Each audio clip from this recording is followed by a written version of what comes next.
Okay, cool. Is the camera here? Here? Oh, there's, okay, perfect. Nice. So do you do a lot of podcasts? Like you don't have one, but yeah? Yeah, I don't have one. I listen to them. I like doing them. Yeah. What do you listen to? I listen to How Long Gone a lot. Okay, that's basically the only one that I listen to. Okay. That's so funny. I listen to it while walking my dogs. Yeah.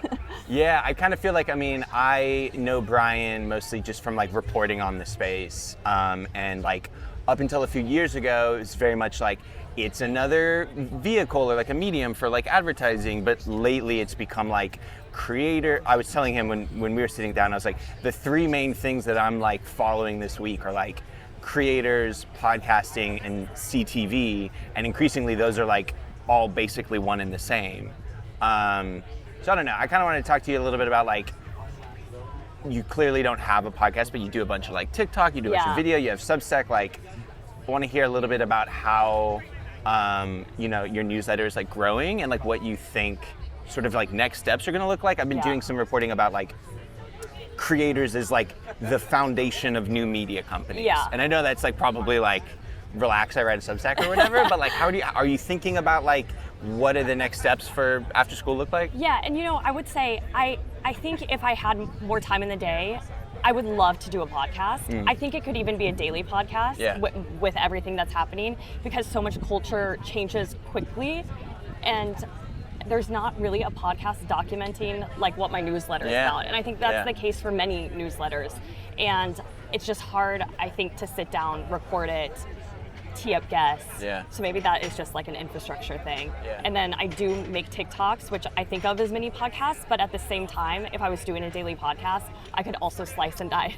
So I could clip. That's true. But I do think that it's very smart to be on all mediums if you can. But I think that that's the problem with being, I guess, a creator. I would call myself a writer first, but I think in this world, you have to be a creator. And I think you need to be on all platforms. But when you're just one person, it's hard to show up in all those ways. How do you think about that? Because I've had this conversation with so many journalists, like even myself included on some level, where it's like, I got into this because I loved writing, and now increasingly it's like, you gotta have a podcast, you gotta do video, you're great on like TikTok and stuff what's your like relationship to like the tension of that? Are you like, I want to just do writing as long as I can, or like, I see the opportunity in video and I know that I need to like move into that? Like, how do you feel about like writing being sort of increasingly considered like something that, I don't know, is, I don't want to say a waste of time, but like secondary to video? It depends on the day. I studied magazine journalism. I wish I had done like Stratcom is what we called it then, which was like convergence, because I never would have thought that I would be doing audio or video, and very much wanted to be behind a keyboard. But then just seeing how content is shared, it just became clear, like, you kind of have to put yourself out there. And actually, I'll tell you the sort of like aha moment for me is when I was doing, the last time I was in Cannes, I was doing content. Wait, when was that? It was 3 years ago. And I was working for Alexis Ohanian's VC firm. And I was doing... Is that 776. Okay. And they're here, and I was doing content and comms for them. And I was seeing how comfortable Alexis was on a front-facing camera. He just had no ego about it, He would just make TikToks. He knew that content was a volume thing. And I was thinking, okay, if this elder millennial, no offense, but if this elder millennial can just do this, I need to like get over myself. And so then I started engaging kind of like meaningfully with TikTok. And then I started seeing the conversions from TikTok to Substack, which I wasn't expecting. So I get a lot of subscribers from TikTok, which I just think kind of goes against what you would sort of think about TikTok, that you're sort of in this ecosystem and you don't leave. And you said you were getting close to like 90K on After School. How long has After School been around, and like how has it evolved, if it has? I started it 5 years ago. The format has largely remained the same. It's 5 days a week. It's always been one paywalled, one which is much, much, much longer. And then I try to keep the free ones very tight reads, just because the feedback I've gotten is that people love to read it, a quick sort of skim on the subway before work, when I get it out that early. But yeah, the longer format is a little more experimental. I sometimes do longer form. I sometimes sometimes it's like a little more unhinged than others.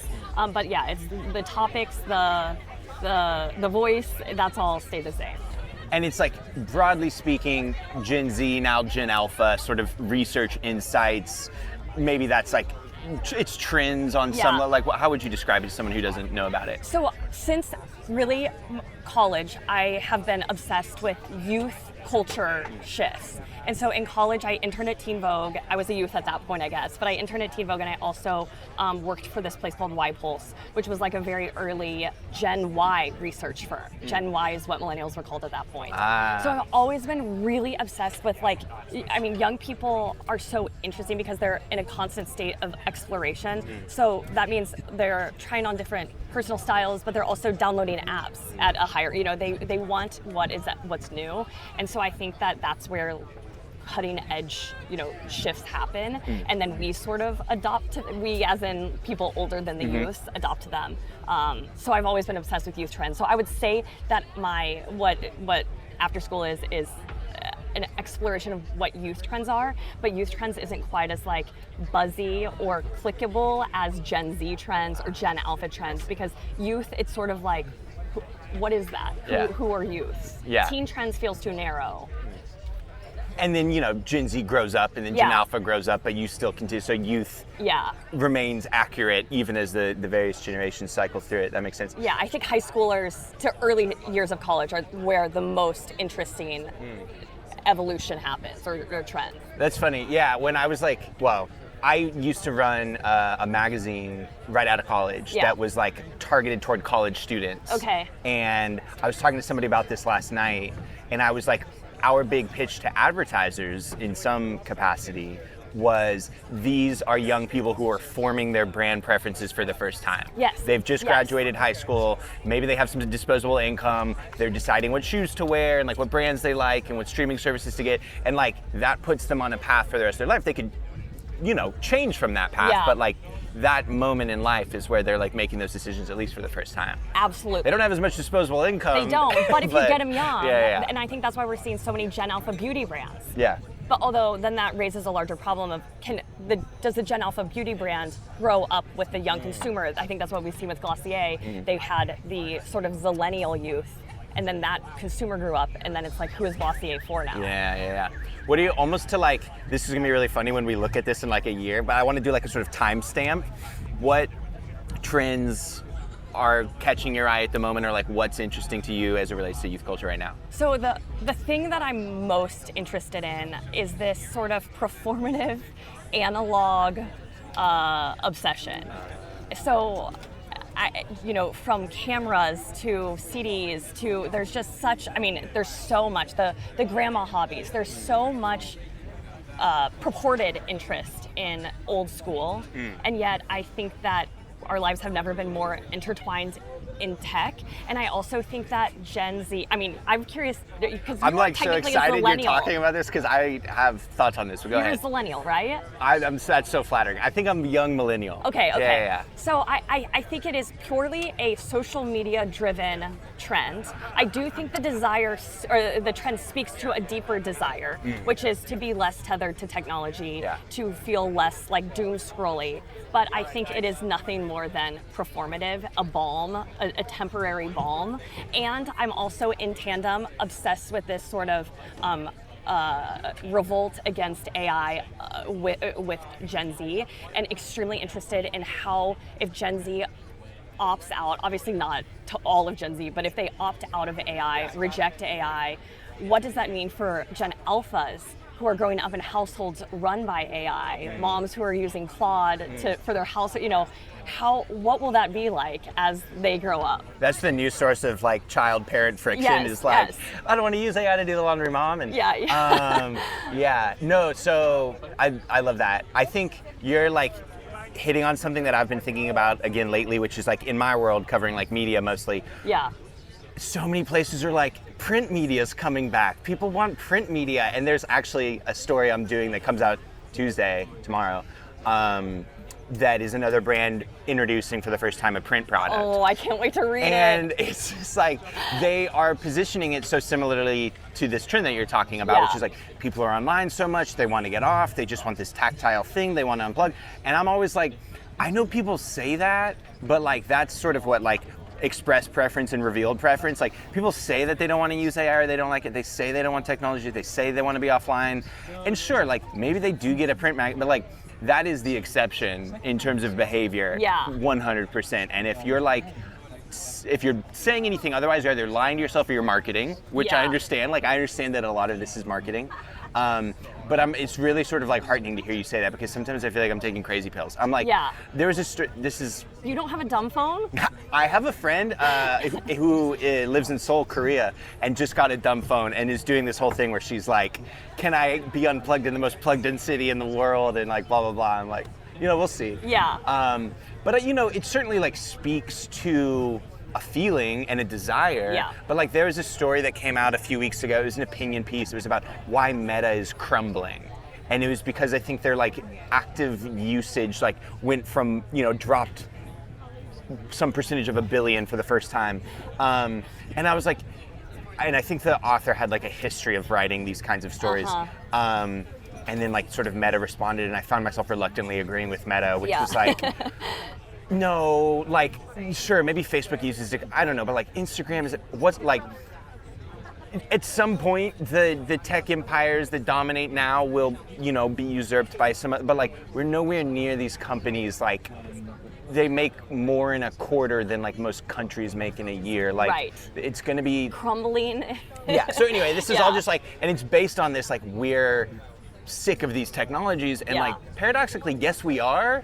And also, we're not realistically making any moves to get away from them in any serious. So it's like a bit of a dystopian subject, but I'm glad that you're tackling it a little bit. Yeah, and the print media thing, I have a lot of opinions about. I think that teen magazines that I grew up with were very experiential in a way, where you were taking quizzes, there were charticles, it wasn't just long form page after page after page. It was like really a fun thing to read. And I think that if a magazine is able to pull that off, I don't know, W Youth, oh, that's right. Yeah, if they're able to really make it fun like that, but because it's W, I feel like it's probably going to be like very sleek, like a more chic experience, and I'm not sure that there's a place for that kind of fashion magazine for young people. Yeah. I don't know. I'm very curious to see. Well, and this is just like part of a broader conversation that we'll have to like have over drinks. But they talk about like the decline of writing and like how that play, you know, like, because I saw not even W Youth, which was larger and more branded, some young creator woman who started a new magazine, it's Substack. Called Cookie. Yes. Is it that one? Yes. Yes, or it's a word that means cookie. Yeah, something. It's Spanish I can't or remember. Cuban. I can't remember exactly. That's the one. Yeah. And I was like, this is for you. Like, I think it's good that you're doing this because clearly this woman cares about it and is a writer and has this passion, but I was like, Gen Z audiences are not in any meaningful way, or Gen Alpha audiences are not in any meaningful way flocking toward the written word. Like, it can be like your Substack is a great example. Like, and I talk about this with our editorial team a lot. Like, I think there is and will forever be a core group of people who prefer to read. Yeah. And like, I don't think that's gonna go away, but I always see it as like a concentric circle thing. And like the writing group is like small, but like very active. And then there's a way larger group who prefer like passive video consumption or social media, and it's like you need to be doing both, but like someone starting like a magazine geared toward young people that is print first, or sorry, not print, text first, feels like you're serving your needs, you're not serving your audience's needs, which is fine. It's like it sounds like a small project. It didn't raise millions of dollars to do this or whatever the case, but I see that kind of thing happen and I'm like, on the one hand, I have this like romantic desire to support it because it's like text-based. But on the other hand, I'm like, this goes against everything that I see trend-wise in terms of like what's succeeding in media. Yeah, so. And I also think, I mean, we could talk about this forever, but I also think that there is another issue happening here where people are reading less. Their reading comprehension is worse. They're less interested, but less capable. And at the same time, writing is worse. Yeah. So there's so few publications where the writing is actually good. And so what's going to happen when, you know, I think about my parents subscribed to Vanity Fair when I was a kid. And so I would read some of these like long reported pieces in Vanity Fair, and I think I learned big words that way, you know, like a 10-year-old reading about like a Connecticut family dynasty, you know, like that kind of, I was exposed to a lot by reading that, and I just don't know that that's an interesting point. Is going to happen when writing is worse. It's sort of like pulling the ladder up behind them, the literacy ladder, and going forward. Young people just aren't going to read, and that means in the future adults aren't going to read. Books are worth, like, not large, you know, it's like when you look at the most popular books, a lot of them are really bad. Yeah. Yikes. Yeah. And here you are being like, Substack is the future. No, so this is a nice segue, because I do want to get it. So like I was saying, like this idea of like creator as foundation of new media company. Yeah. How are you thinking about like growing after school? What do the next 6 to 12 months hold? Are you like, look, I feel like personally you're like all of a sudden everywhere. Does it feel like you're like building momentum, or does it feel like what's on the horizon for you there? I feel like this is probably a lame answer, but I'm so happy doing what I'm doing every day. I want to be a little bit better about creating TikToks, but I love writing the newsletter. I sometimes like wish that I was writing it Saturdays and Sundays, because I like love the research, I love I love all of it, and I love the topic so much. So I'm so happy doing that. And then on top of the newsletter, I also do like speak at offsite, like brand offsites. I do some like consulting projects. And so honestly, like between those two like kinds of sides of the business, and the newsletter definitely feeds the consulting, and I'm just so happy doing it. I don't want to scale, like I don't want to hire. I want to continue doing everything myself, because I just love what I'm doing. So it's not like I'm building a company that I'm trying to like eventually sell off. Like I want to have it like at least until the obsession loosens. But I have been studying youth culture since I was in college, and it hasn't gone any, you know, it's only become more interesting. So yeah. So no world, because I wanted to get at like a little bit of like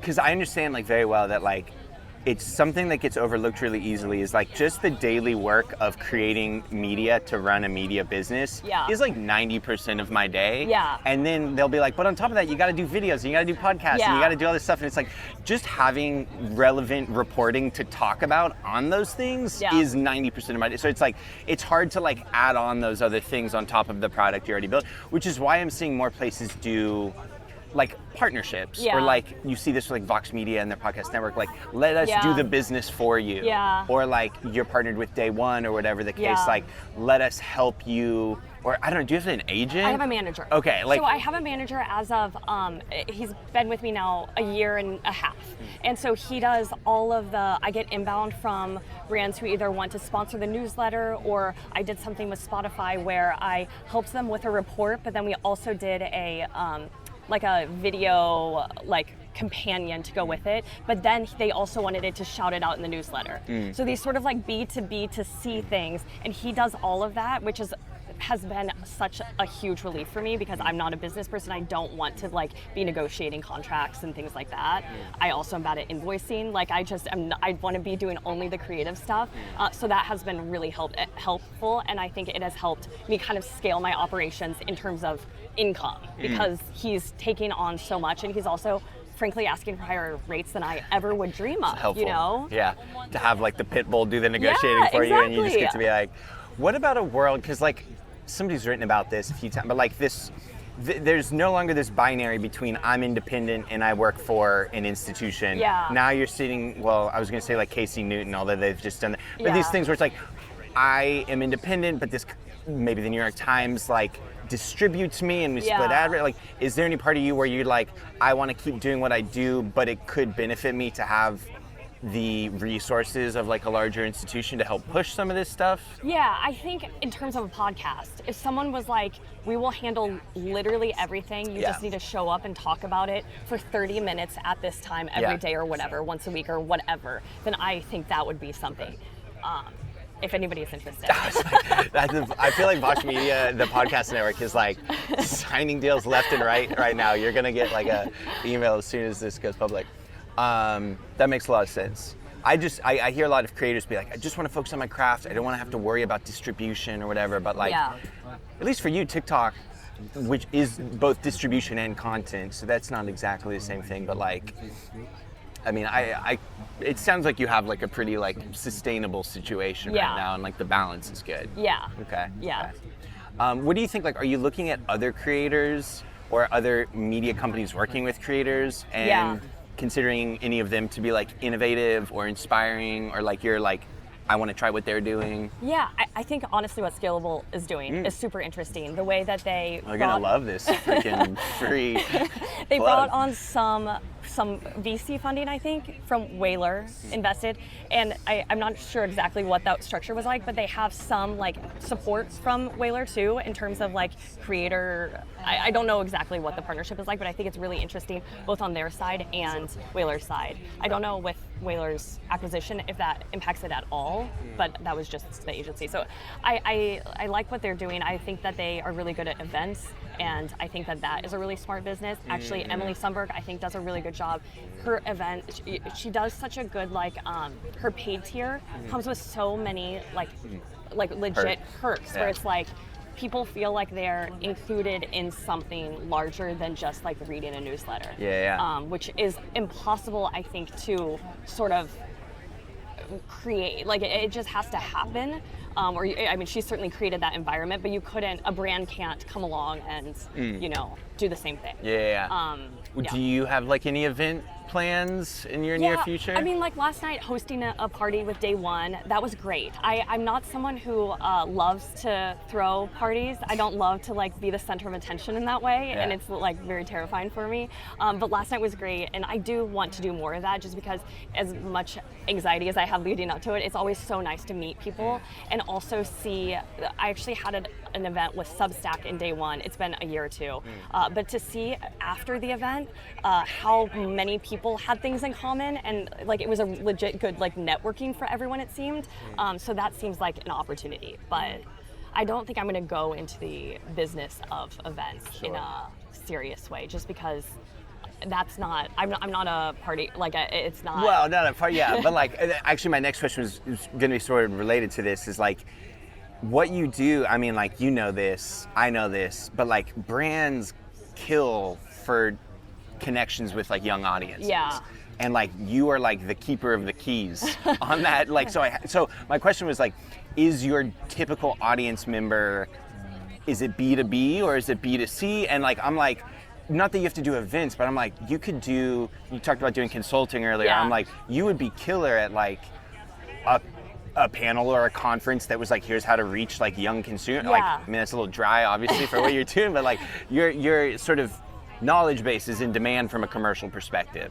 So it would translate to events should you find a fun way to do them. I actually, that brings up something when you said, what do I want to do more of? I do really like any project that kind of pushes me to talk to a bunch of young people. So I did something with Business Week where I interviewed 20 kids about their bedrooms. We set them cameras. But having those conversations about, even with kids as young as 5, having conversations and understanding like what they're excited about, what they're interested in. I mean, I went to journalism school. I love interviewing people. I love talking to people and asking them questions, especially young people, because they're just so interesting. The ones that will talk to you. Some of them are too scared to talk to you.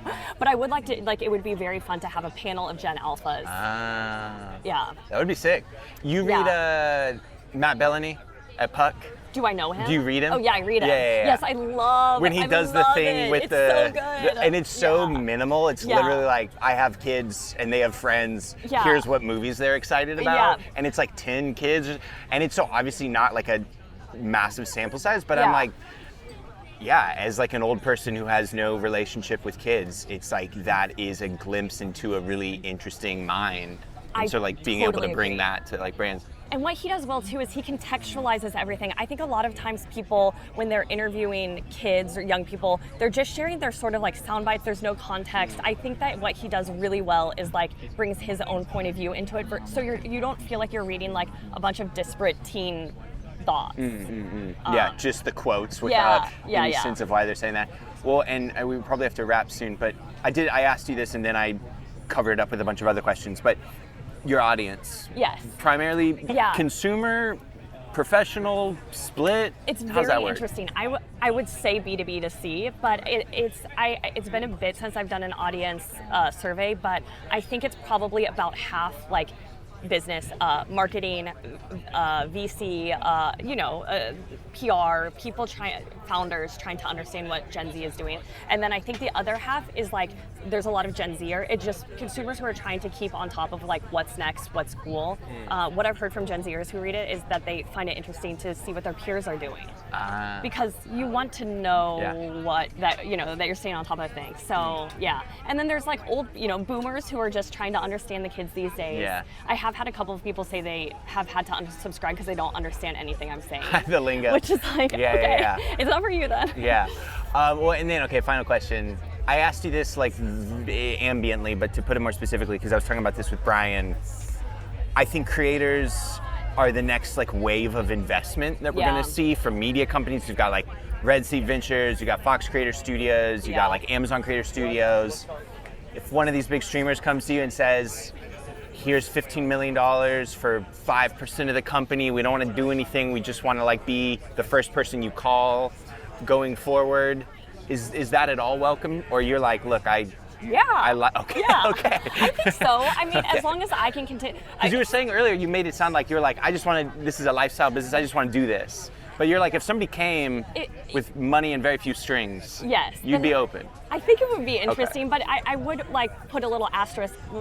Seeing the TBPN guys, like I think that's a huge success. That's obviously a huge win for them. But it also has, I think, meaningfully changed what they've done, what they are doing, and what they've done. I don't see them on X anymore. Exactly. And so I would hate to, if I took on venture funding and then suddenly the pressure to scale is immense. Like they say, we don't want 90,000, we want 900,000, which is never going to happen. It's just, if someone doesn't understand the business and wants me to scale in a way that doesn't make sense, or a VC that's like, well, you got to write about our portfolio. There's just like so many ways that it would have to be. Yeah, but if the fine print were amenable, you'd be open to it. Okay, cool. Okay, cool. That's a fun question. Thank you so much, Casey. Thank you. It was so fun. Appreciate it. All right, we're good.